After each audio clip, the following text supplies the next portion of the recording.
On the morning of October 14th, 1887, in a mill town nestled along the Androscoggin River in western Maine, the body of a 19-year-old weaver named Abigail Morse was recovered from the shallows just below the dam. Her hair was tangled with river weed, and her left shoe was missing. Over the following 11 months, 3 different men from various corners of that town would be arrested for her murder, tried in the same modest courthouse, and each would walk out a free man. None of them confessed.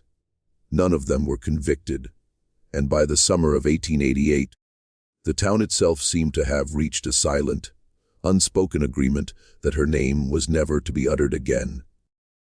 What transpired during those 11 months, and why every thread of the investigation came apart in the hands of the men handling it, was never recorded in any official history of the state of Maine.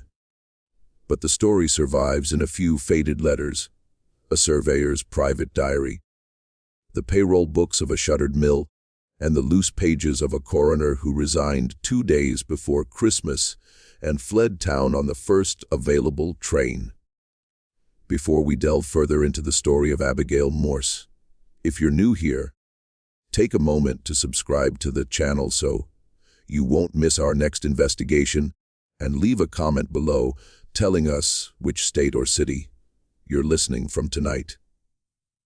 Your presence matters more than you realize, because forgotten stories like this endure only as long as someone is willing to listen and to grasp how 3 men could be accused of the same crime and all 3 walk free. You first need to understand the town itself, because the town is the 4th suspect in this story, and in many ways, the most dangerous one. The town was called Peton Falls, and in 1887, it was not old by New England standards. It had been pieced together in the 1840s around a cluster of cotton mills built where the Androscoggin narrowed and dropped. And it grew the way mill towns did in that century, rapidly and unevenly, swallowing farms and pine forests, pulling in whatever cheap labor the railroads could supply.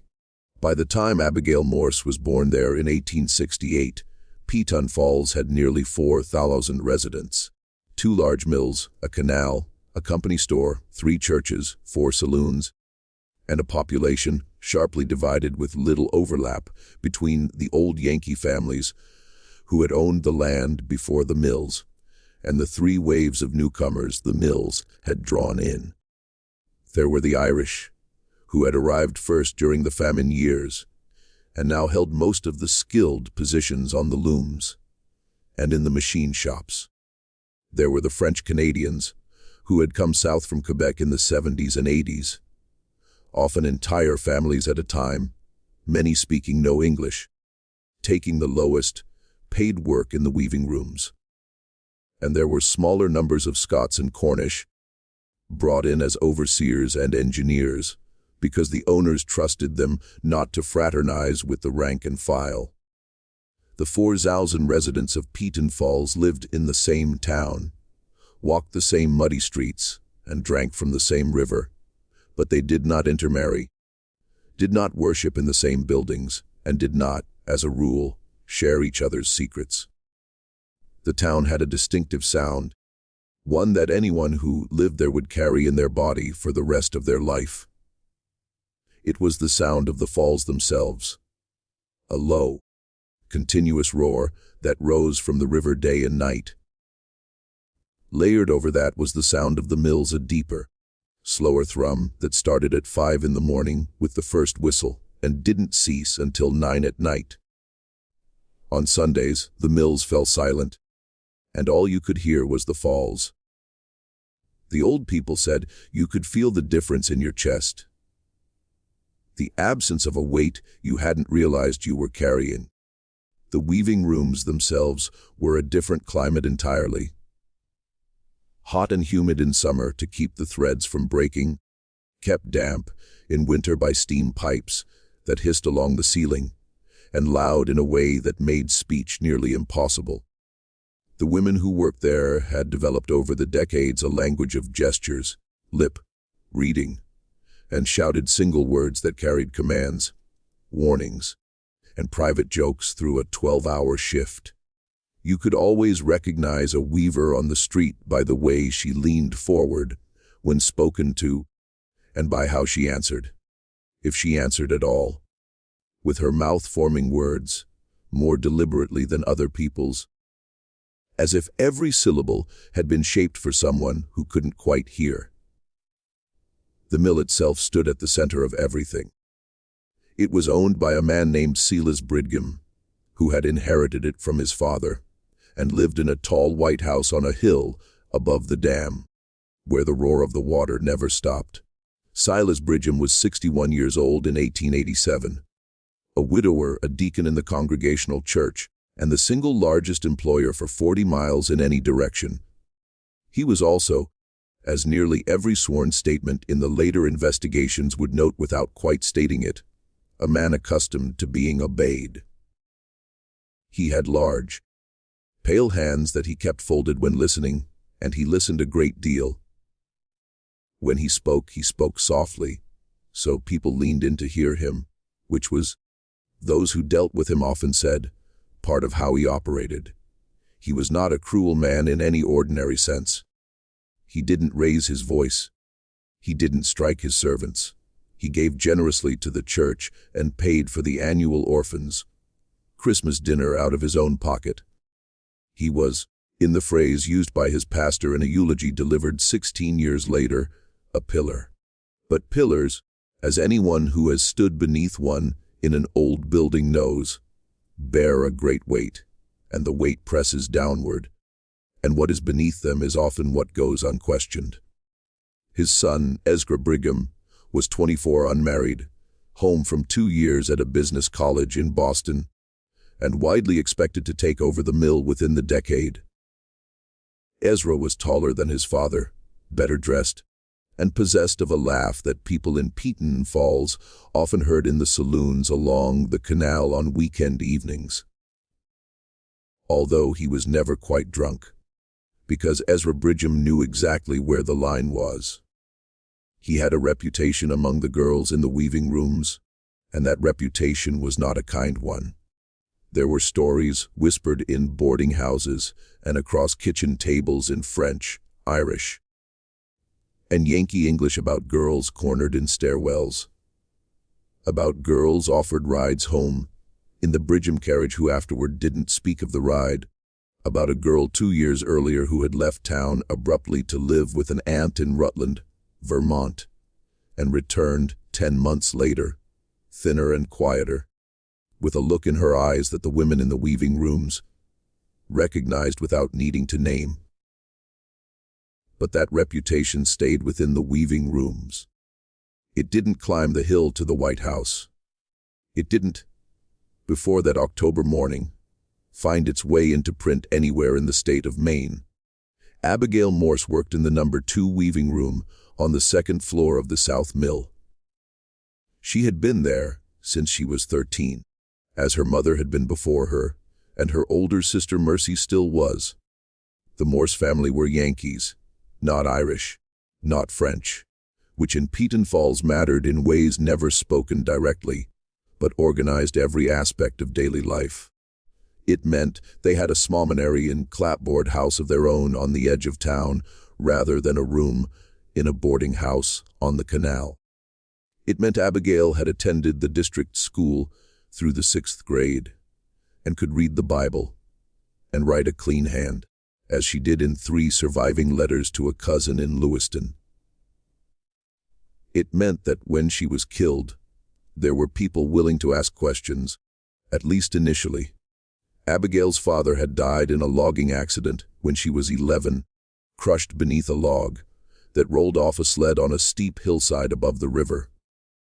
Her mother, a quiet woman named Hannah, kept the family alive on the wages of her 2 daughters and a little piecework sewing she took in at night. There was no money for doctors, no money for a lawyer, no money for the kind of pressure that could hold a rich man's feet to the fire. There was only, as Hannah Morse would later write in a letter that never reached its destination, a mother's memory of a daughter who had been, in her words, bright and watchful, and too pretty for her own safety in that town. Abigail was, by the accounts of the 3 women who worked the looms beside her, a serious girl. She was not flirtatious. She didn't go to the dance halls on the canal. She saved her wages in a tin box under her bed, a box her mother would open 3 days after her funeral to find the 43p11, a sum nearly 2 years in the making, intended for a purpose her mother didn't yet know. In the autumn of 1887, Abigail was quietly engaged to marry a young man named Michael Thibodeau, a French-Canadian machinist 2 years older than her. He had saved enough to rent 2 rooms above a cooper's shop, and was, by every account, steady, gentle, and devoted to her. The engagement wasn't announced.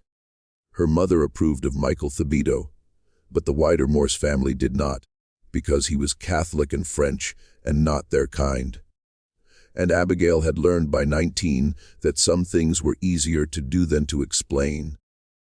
They planned to marry in the spring, after the roads dried, and moved to Lewiston, where Michael had been offered a position at a larger mill and where no one would look askance at a Yankee girl on the arm of a French boy.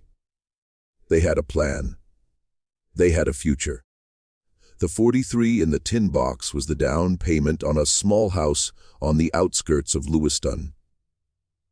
A house Michael had already walked past 4 times and described to her in letters Abigail, read by candlelight in the small room she shared with her sister. On the afternoon of October 13, 1887, Abigail finished her shift in the number 2 weaving room at 7 minutes past 6, punched her card, said goodnight to her sister Mercy, and walked out into the dusk with a shawl over her hair and a tin lunch pail in her hand. Mercy Morse, who would survive her sister by 44 years and speak of that evening only twice in all the years that followed. Once to a neighbor in 1900 and once to a priest in 1930, remembered that Abigail had seemed tired, but not unusually so. She had asked Mercy to tell their mother she would be home by 8, and she left by the canal gate rather than the main gate, which was slightly unusual, though Abigail sometimes did this when she wanted to stop at the small dry goods store on Water Street to buy thread or ribbon. It was the last time Mercy saw her sister standing. She was never seen alive again by anyone who would later admit to it.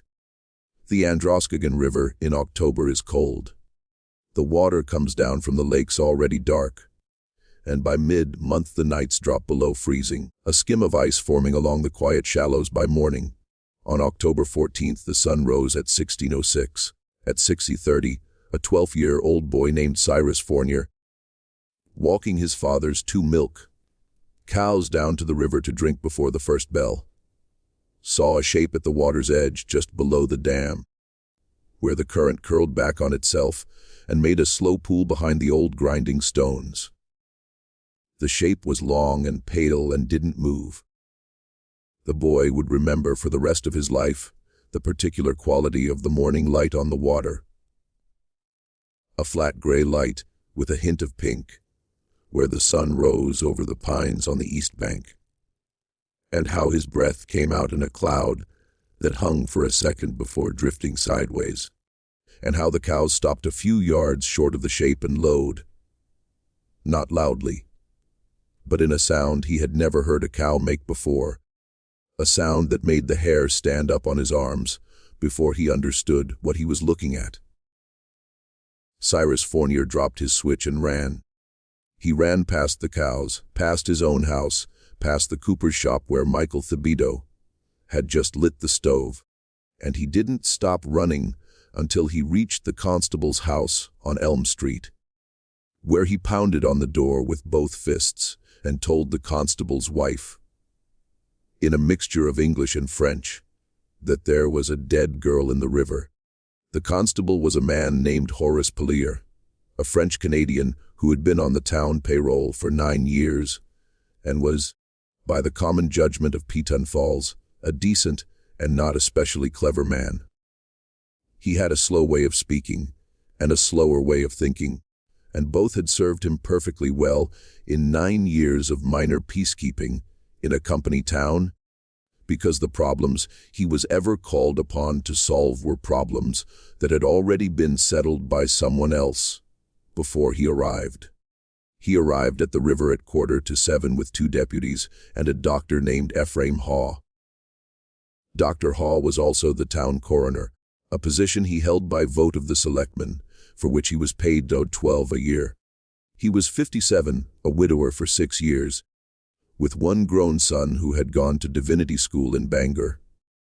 He had a small practice that supplemented the coroner's fee, and he owed, as of October 14, 1887, a debt of $420 to the Brigham Mill Company, a debt incurred by his late brother 3 years earlier, for which Dr. Haw, as the only surviving family member of means, was legally responsible. The debt was not yet overdue. It wouldn't come due for another 11 months. This fact is important, and we will return to it. What the 4 men saw when they pulled Abigail Morse from the shallows was recorded in different forms in 3 separate documents, and the 3 documents wouldn't agree. The constable's log stated simply that the deceased had been found face down in 2 feet of water, fully clothed except for her left shoe, with no visible injuries other than a bruise on the left temple, consistent with a fall against rocks. Dr. Haw's initial notes, written in pencil on the back of a pharmacy receipt, and later copied into his private diary, said something different. They said the bruise on the temple was too clean, too localized to have come from tumbling among river stones. They said the fingernails of the right hand were broken and packed with fibers that looked like wool. Dark wool, the color of a man's coat. They said the clothing, when removed at the undertaker's shed, showed tearing at the collar and waist that hadn't come from the water. They said there were marks on the inner wrists that could have been made by the pressure of a strong hand, and a faint line across the throat that could have been made by the edge of a forearm held there too long. And they said something else in a line Dr. Haw later underlined 3 times, that the body had been in the water for no more than 6 hours, which meant Abigail Morse had not gone into the river on the night of the 13th, when she finished her shift, but sometime after midnight, after 5 hours that she couldn't be accounted for. 5 hours when she was somewhere in that town with someone alive. Word of a drowned mill girl moves through a mill town, the way smoke moves through dry pine.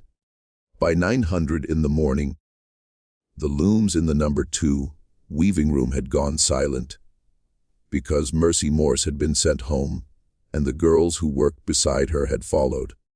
By 10, the news had reached the machinist's shop, and Michael Thibodeau had fallen to his knees on the floor and had to be carried out by 2 of his countrymen, who laid him on a workbench in the back of the shop and spoke to him in French in low voices for nearly an hour while he didn't answer, didn't weep, only stared at the ceiling as if reading something there that no one else could see. By noon, a crowd of perhaps 200 people, mostly women, mostly French and Irish, had gathered outside the undertaker's shed on Bridge Street, and the constable had posted a deputy at the door. By 1:00 in the afternoon, Silas Brigham had arrived at the shed in his carriage, spoken privately with Dr. Haw for 7 minutes, and left. What was said between them was never recorded. Dr. Haw's diary for that afternoon contains only 3 words, written in a hand that the man's own son later said was not his father's ordinary writing. Those 3 words were, "He knows already." At this point, if you're finding this story as unsettling as we are, do us a small favor. Hit the like button. Leave a comment telling us what you think happened to Abigail Morse, and share this video with someone who loves a mystery that refuses to rest. Your engagement is what keeps these forgotten stories from disappearing a second time. And now we continue. The first arrest came 6 days later. His name was Patrick Gallagher. He was 28, an Irish loom fixer who had worked in the South Mill for 11 years. And 3 weeks before Abigail Morse's death, he had been involved in a public argument with her outside the company store. The argument had been witnessed by at least 6 people, and its subject had been, according to every witness, Michael Thibodeau. Patrick Gallagher, in the blunt language of the weaving rooms, had been sweet on Abigail Morse for more than a year and had been displeased to learn from a cousin of hers that she was engaged to a French boy. 3 weeks before her death, he had approached her outside the store on a Saturday afternoon, when the street was full of people, and had said something the witnesses remembered with varying clarity, but all agreed had been angry. Something about her being too good for a papist. Something about her throwing herself away. Something about her regretting it. And she had slapped him in the face in front of everyone, and he had walked away with his cheek red and his mouth working.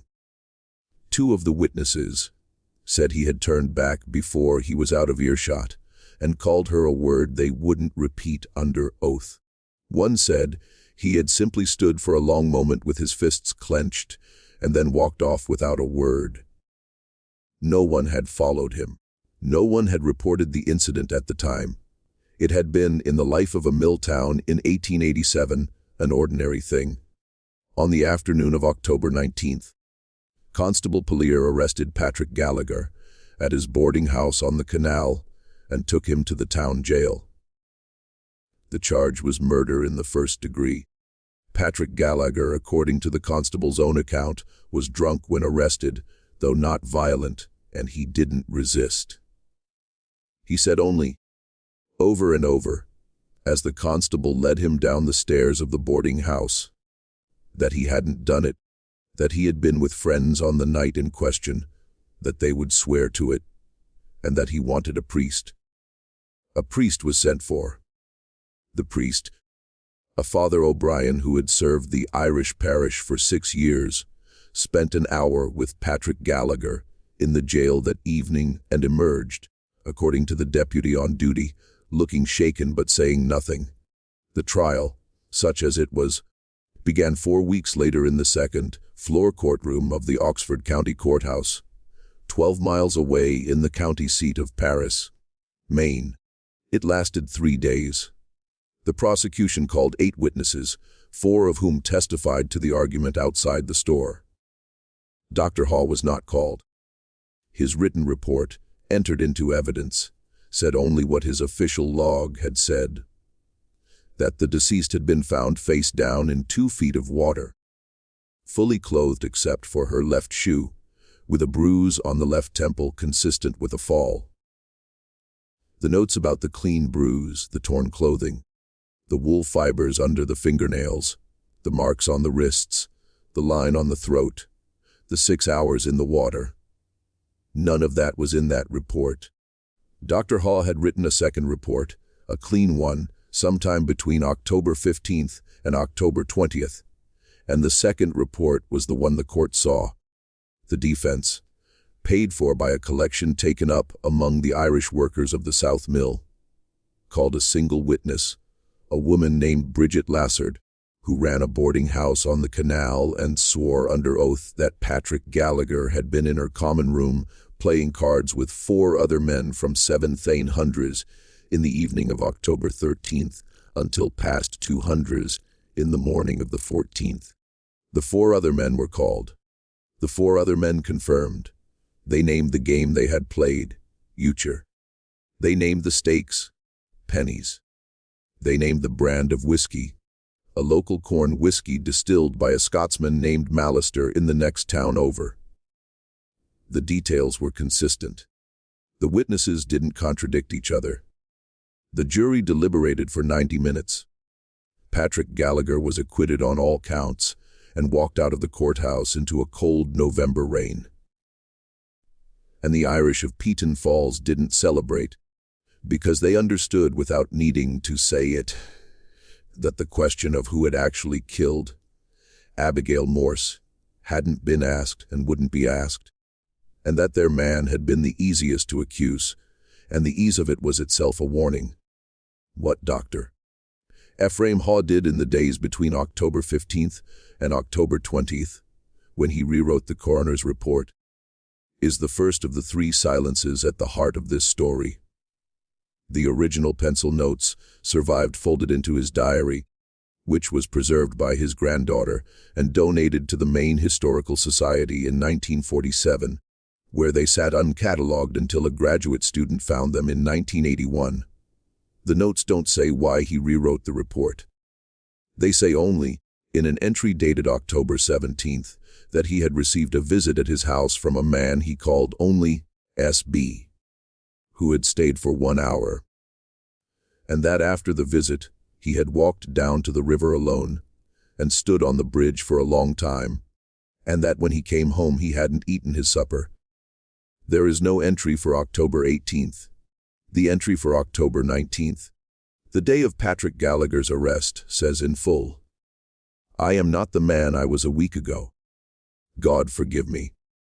The handwriting in that entry is tight and cramped, the writing of a man with a shaking hand. The winter of 1887 into 1888 was hard in Peton Falls, as winters in western Maine are hard. The river froze in the shallows. Snow drifted up against the north walls of the mills and had to be shoveled by boys with scoops every morning before the shift. The price of coal rose. A diphtheria outbreak in the French part of town killed 14 children between Christmas and February. In the weaving rooms, the women worked in layers of clothing, wetting their lips against chapping, and didn't speak of Abigail Morse, because the overseers had made it clear that speaking of Abigail Morse was a thing that could get a woman's hours cut. Mercy Morse kept her position. She didn't miss a day. She came home each evening and sat with her mother at the small table in their kitchen, and they ate their supper in silence. Neither of them asked the question that was sitting at the table with them, because neither had the answer, and because asking would have made not having the answer harder to bear. The second arrest came in February of 1888. His name was Jonas Chadwick. He was 42, the overseer of the No. 2 weaving room, which meant he had been Abigail Morse's direct supervisor for the last 6 years of her life. He was a Cornish immigrant, unmarried, and lived alone in a cottage on the mill's property. He was known among the women in the weaving room as a strict, but not cruel overseer. A man who kept his distance, didn't joke, didn't drink, attended the Methodist chapel on Sunday mornings, and wasn't otherwise seen socially by anyone. He had been, the new evidence claimed, seen walking with Abigail Morse along the canal path on 3 separate evenings in the 2 months before her death, at hours when the weaving rooms had long since closed. The evidence was presented by a 14-year-old Doffer boy named Samuel Hodkins, who came forward in late January and swore to the constable that he had seen what he had seen. The boy was specific. He named the dates. He described the clothing.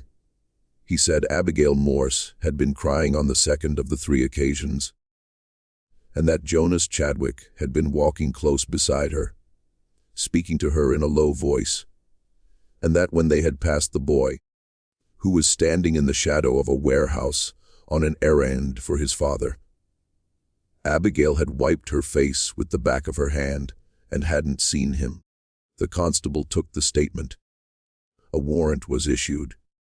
Jonas Chadwick was arrested at his cottage at dawn on the morning of February 9th.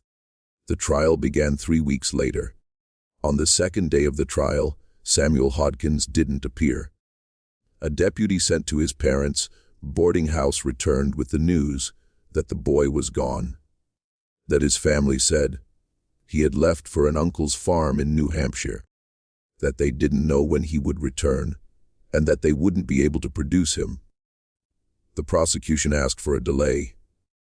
The judge, a man named Willoughby Payne, who had been on the bench for 19 years and was known to keep a very tight docket, denied it.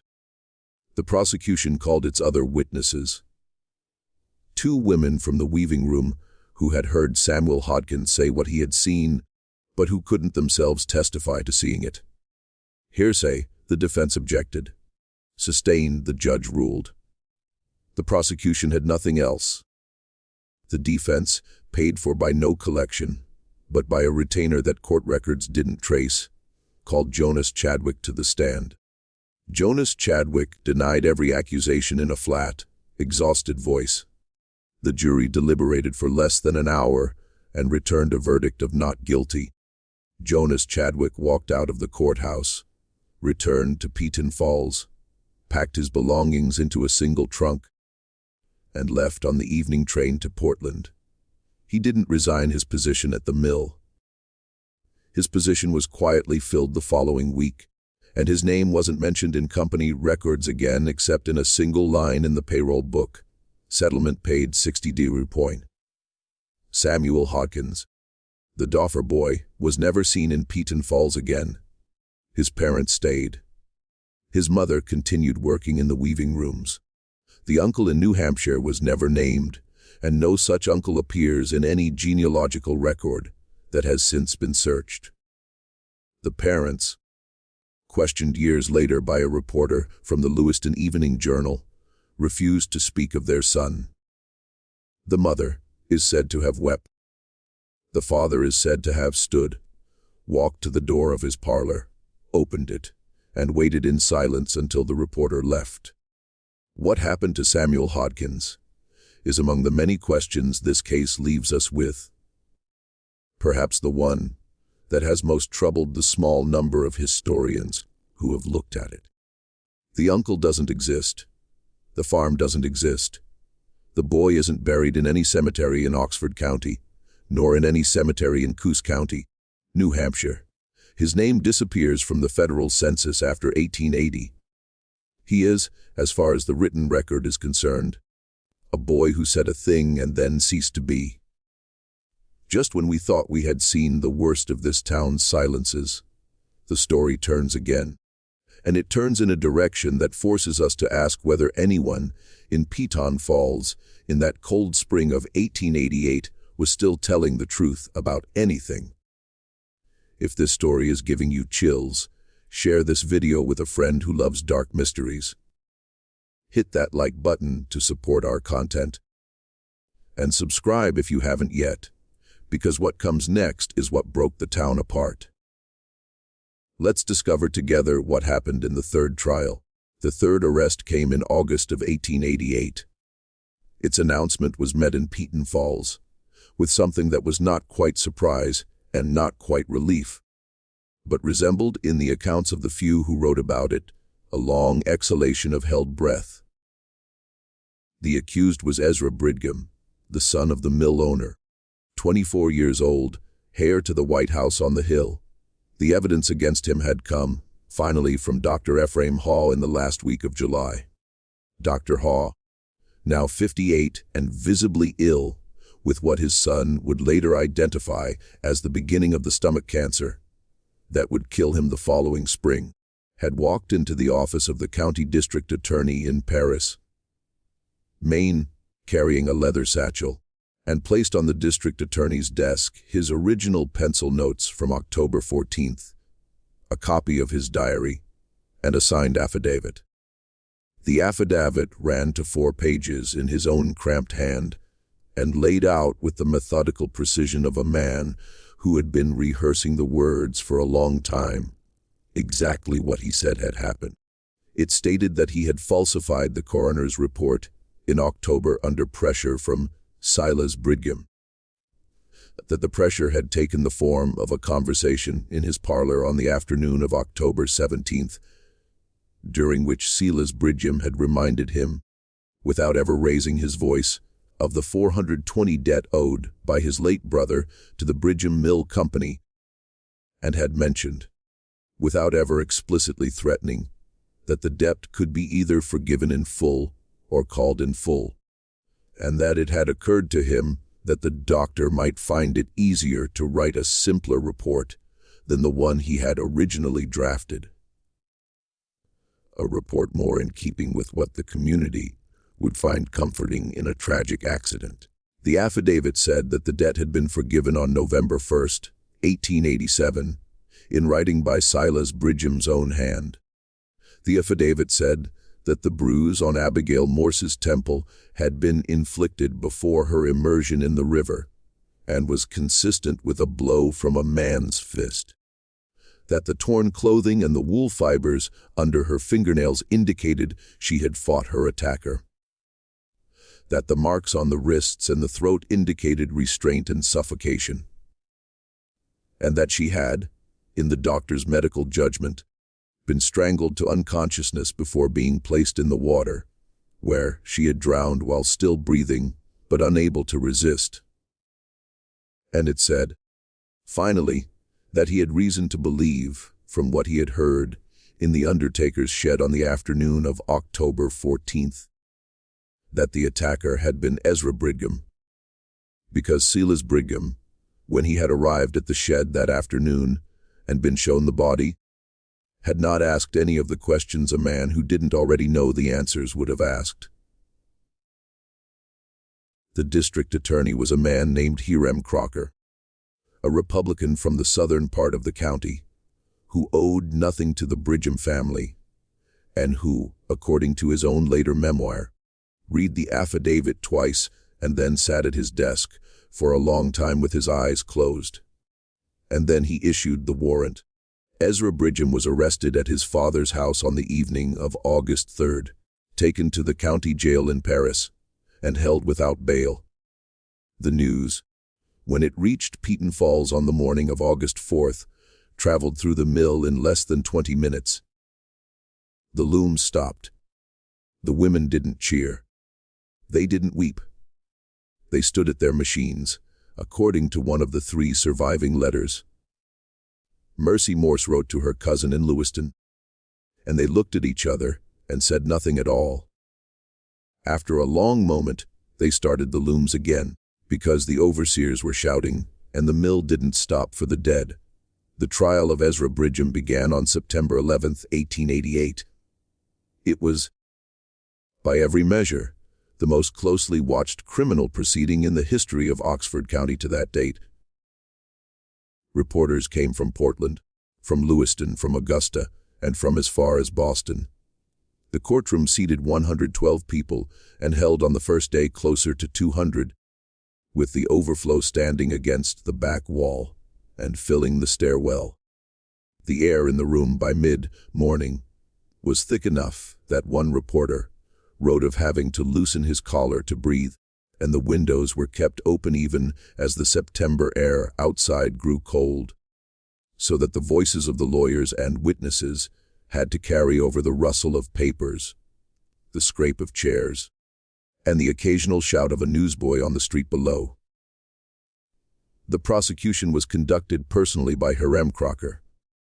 The defense was conducted by a 3-man team from Boston, led by a criminal lawyer named Everett Pike, who had defended railroad companies, bank officers, and 2 congressmen, and who had never in a career of 26 years lost a murder trial.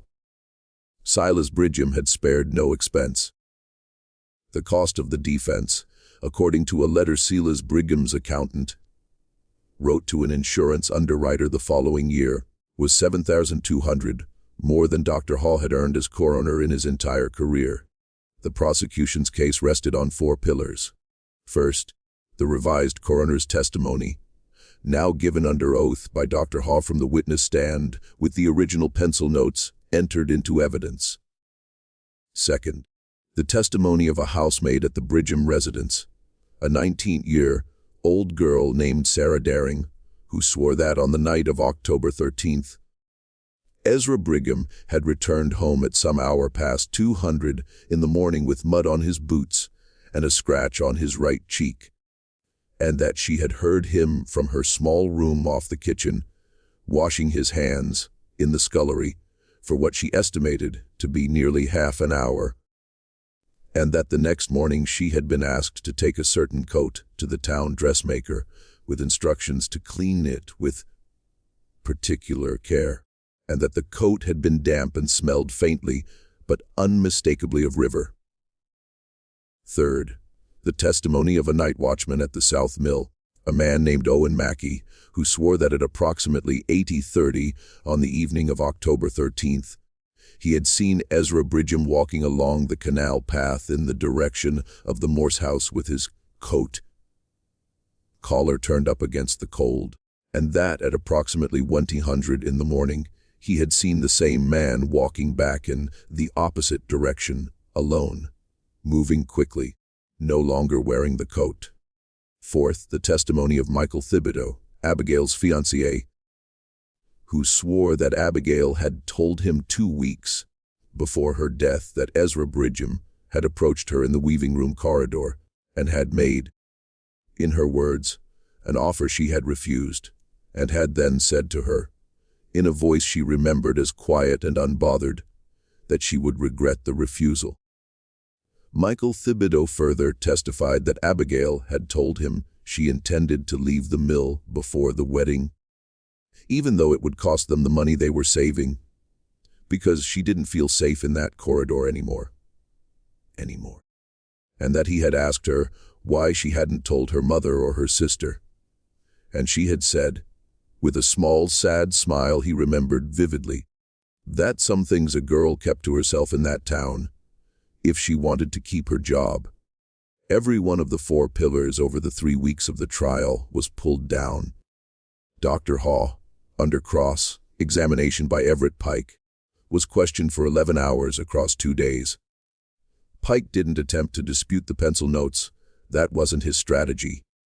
He attempted, and succeeded, in establishing that Dr. Haw had for 11 months lied under oath and in writing, had accepted what amounted to a bribe from Silas Bridgham, had falsified a public document, and was now dying of cancer and afraid for his soul, offering testimony that couldn't be verified by any other living person.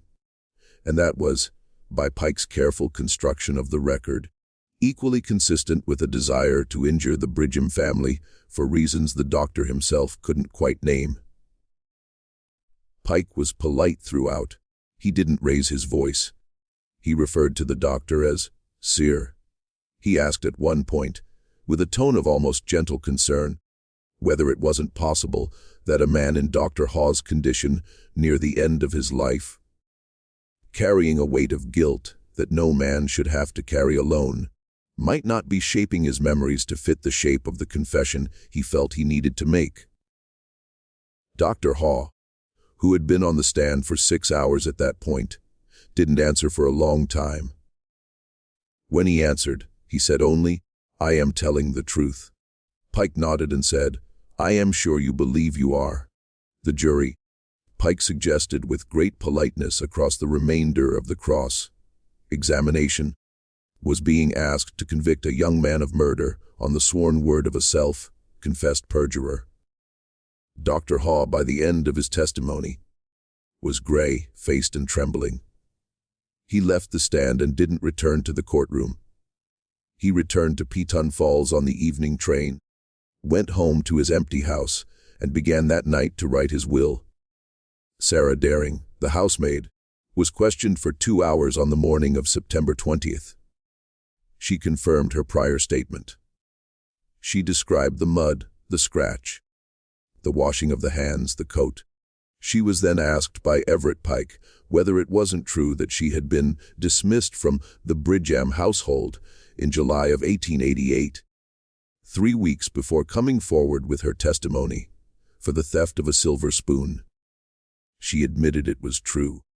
She was asked whether she hadn't been overheard in the company's store on the day of her dismissal, swearing that she would, in her words, see the son of a bitch hang if it took the rest of her life.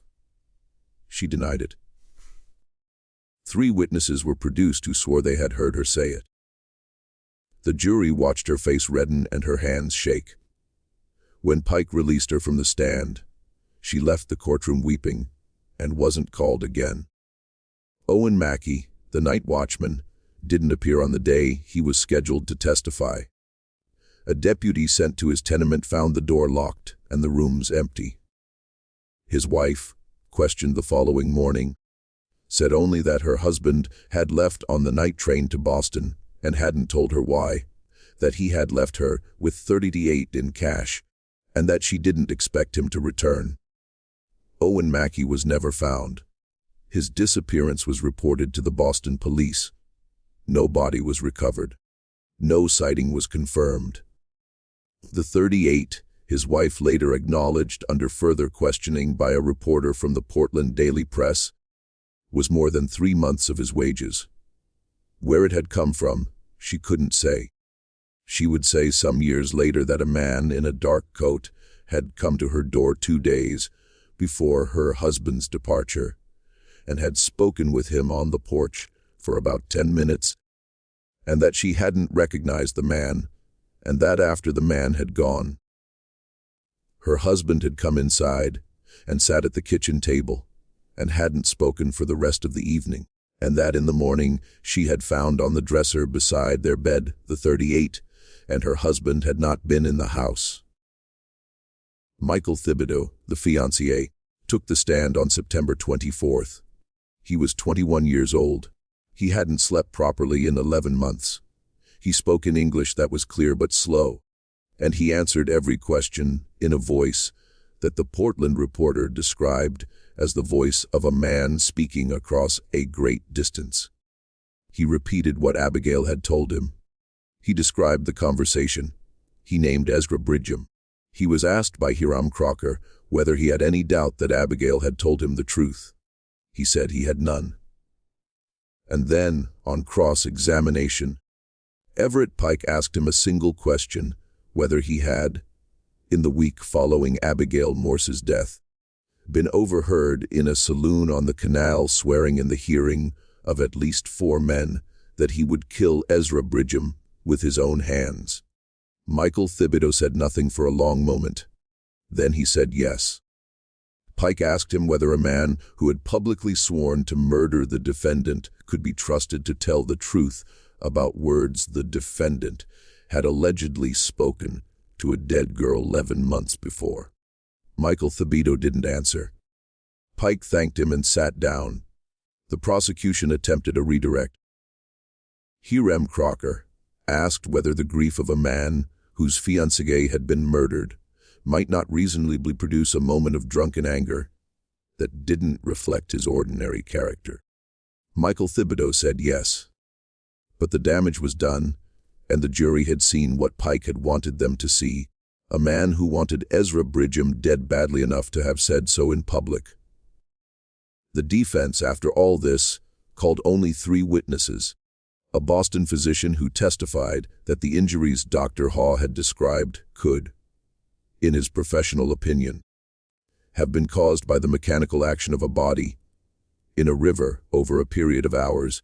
A Peton Falls minister who testified to Ezra Brigham's excellent character, and Silas Brigham himself, who took the stand on the morning of September 30th and spoke for 45 minutes without ever raising his voice about his son, about his mill, about his town, about the tragic death of a young woman whom he had known by sight, and for whose family he had the deepest sympathy.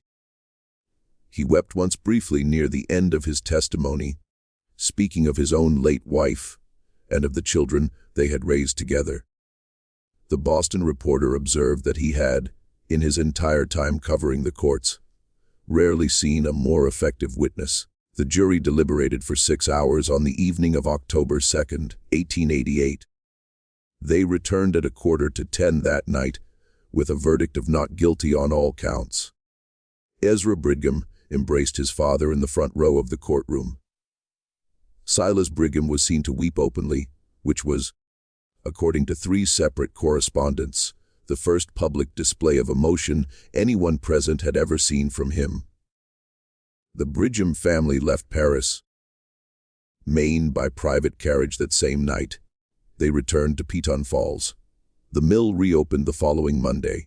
Ezra Brigham was promoted to assistant superintendent in January of 1889. He married in 1891, the daughter of a Portland shipping family. He had 4 children. He lived until 1946 and was in his later years a trustee of the Maine Historical Society and a donor to several worthy causes, including the restoration of a small congregational chapel in his hometown, which by the time of his death had been closed for 2 decades and stood empty on a hillside above the silted-in canal. Dr. Ephraim Haw died of stomach cancer on March 17, 1889, 5 months after the verdict. On his deathbed, according to the son who was with him at the end, he said only, over and over, the same phrase in a voice barely a whisper: "They are all paid."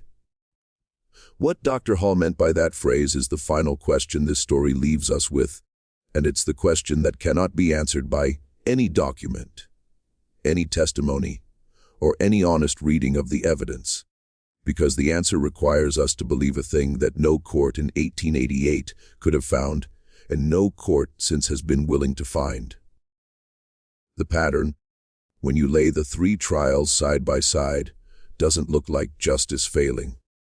It looks like a machine working exactly as it was designed to work. In the first trial, the witnesses, who alibied Patrick Gallagher, were all residents of a boarding house owned by a man who held a mortgage from the Bridgham Mill Company. And the mortgage, according to the county recorder's office, was forgiven in full in the spring of 1888, 6 months after the trial. In the second trial, the boy Samuel Hodkins, whose testimony would have convicted Jonas Chadwick, disappeared to an uncle who doesn't exist in any census, and his parents, who didn't leave Petun Falls, were moved within 6 months of the trial from a double room on the canal into a small but clean rented house on Maple Street, the rent on which, according to the landlord's surviving ledger, was paid in cash each month by a party the ledger identified only as P.F. Mill Company. In the third trial, the night watchman Owen Mackey vanished, with a .38 he couldn't have saved, and the housemaid Sarah Daring, after her humiliation on the witness stand, was found 2 weeks later hanged in a rented room in Portland. The inquest, conducted by a coroner who was not Dr. Haw, ruled her death a suicide without examining the rope. The rope, according to the single surviving item in the Portland coroner's records, was a length of new hemp of a type commonly used in mill machinery, and it had been cut from a longer piece by a clean, fresh saw mark. None of these facts, taken singly, proves anything. The boarding house mortgage was common. The rented house on Maple Street could have been paid for by a kindly aunt. The .38 could have been savings. The hanging could have been a suicide. And this is the precise point at which the pattern hides itself, because each separate suspicious fact dissolves under close examination into the ordinary texture of life in a mill town in 1888, where the mill owned the mortgages, the houses, the jobs, the newspapers, the selectmen who appointed the coroner, the sheriff who chose which warrants to serve and, in ways never quite written down, the consciences of the men who held all those offices. The pattern is only visible when you step back from the separate facts and look at them together.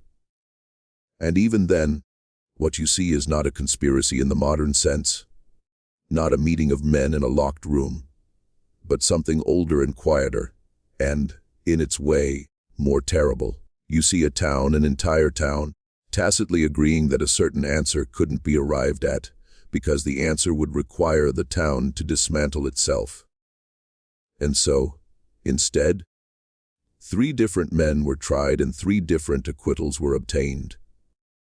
And each acquittal, because it was honestly won in a court of law by a jury that had reasonable doubt, closed a door that couldn't afterward be reopened. By the time the third door closed, it was no longer possible under any remaining legal theory to accuse anyone else. Double jeopardy had attached. The principle of finality, which the law holds sacred, had sealed each verdict shut. The case was not solved. It was completed. There's a difference between the 2 words, and the difference is the distance between a confession and a burial. And that, perhaps, is what Dr. Hall meant when he said with his last breath that they were all paid. He didn't mean only the jurors, although the jurors may have been. He didn't mean only the witnesses who disappeared or died, although those payments are the most traceable. He meant, I think, something larger. He meant the entire machinery of a town that had, for a generation, accepted the bargain of the mill, the bargain that said, you may have wages and houses and schools and a church and a certain kind of decent life, and in exchange you will not ask. When a mill girl is pulled from the river with wool fibers under her fingernails, who it was she fought before she died, he meant that the payment was not only in money. The payment was in silence, and the silence had been accepted, and the acceptance had become, by the autumn of 1888, indistinguishable from the town itself. A town is a thing that agrees over time on what it will not see. Peton Falls had made that agreement, and the agreement had held, and a girl was in the ground, and the wheels of the looms kept turning, and the water kept falling over the dam, and the great pale hands of Silas Bridgham had folded themselves at last over a job well done. Abigail Morse was buried on October 16, 1887, in the Yankee Cemetery at the north edge of Peton Falls. Her stone is small, white marble, and reads only her name, her dates, and the words, taken early. Her mother, Hannah, lived another 19 years and never remarried and never spoke of the case in her remaining letters, of which 7 survive. In one of those letters, written in 1893 to her sister in Lewiston, she mentions her younger daughter only once in passing, referring to her as my Abigail who is not here. And the phrase has the quality, to anyone who reads it now, of a door that has been closed so gently and for so long that it has fused with the wall. Her sister Mercy worked in the mill for the rest of her life. She married a grocer's assistant in 1894, had 3 children, and died in 1931. Her children, interviewed in the 1970s, said their mother had spoken of her sister, perhaps 4 times in all the years they had known her, and always in the same phrase, that Abigail had been the prettier one, and that she had deserved better, and that there were people in that town who knew what had happened and had chosen not to say. The children hadn't asked her what she meant. They had been afraid to. One of them, the eldest, said in the interview that she regretted that now, but that at the time it had seemed cruel to ask, and that her mother had worn her silence the way some women wear widow's weeds, and that you didn't pull at such a garment. Michael Thibodeau didn't kill Ezra Brigham. He left Peton Falls 1 week after the verdict, moved to Woonsocket, Rhode Island, took a job in a cotton mill there, and according to a great-nephew traced in the 1970s, never again spoke the name Abigail aloud, though he kept in a small wooden box on his dresser until the day he died in 1938, a tintype photograph of a young woman with dark hair and a direct, unsmiling gaze. He never married. The photograph was buried with him at his written request in the left breast pocket of his burial suit. The great-nephew, who was a boy of 11 when Michael Thibodeau died, remembered only that his great-uncle had been a quiet man who made him wooden toys in a small workshop behind the boarding house where he lived, and that once, the boy having asked why the old man lived alone, Michael Thibodeau had stopped his planing and looked at him for a long moment and said only, in a voice the boy never forgot, because I was not there. And he had gone back to his work. Peton Falls itself didn't survive the century. The mills began to close in the 1890s as the cotton industry moved south, chasing lower wages and longer hours and workers who didn't yet know how to organize. The last mill closed in 1921. The population fell. The White House on the hill was sold subdivided and eventually torn down in 1954 to make way for a highway interchange that was never built. The company store became a hardware store, then a pharmacy, then a vacancy. The canal silted in. By the 1970s, the town had fewer than 800 residents and was unincorporated. It is today not on most maps. Drivers who pass through on the county road see a few empty brick shells along the river, a boarded-up church, a small cemetery with Yankee names, and move on without knowing they have crossed the ground where a girl was killed in the autumn of 1887, and where, for 11 months, a town performed upon itself the elaborate ritual of proving that no one at all was responsible. The Morse file. The full file with the 3 trial transcripts and the diaries and the letters and the payroll ledgers and the Portland inquest and the Brigham accountant's correspondence and Hannah Morse's 7 letters and Dr. Hall's pencil notes and the small surviving fragments of the boarding house mortgage was assembled for the first time in 2003 by a local historian named Margaret Esther Fallon, who published her findings in a small academic journal called the New England Review of Labor History, and who died in a car accident on a dry road on a clear afternoon 3 weeks after the article appeared. The driver of the other car was not identified. The journal remains available. The file remains available. The answer it points to is not, strictly speaking, an answer. It is a shape. It is the shape of a town closing around a killing the way a fist closes around a coin, and keeping the coin, and passing eventually out of history with the coin still inside.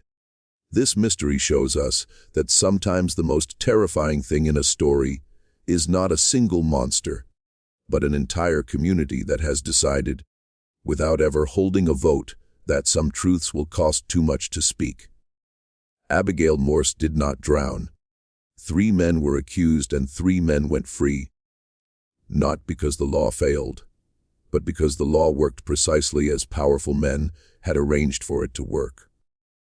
What do you think of this story? Do you believe the 3rd man was the killer? Or is there a 4th possibility we haven't yet considered? Do you think Dr. Hall told the whole truth at the end, or only as much of it as he could bear to say? Was Margaret Esther Fallon's accident truly an accident, or did the long arm of a dead mill town reach out one last time to close a hand it had been holding shut for more than a century?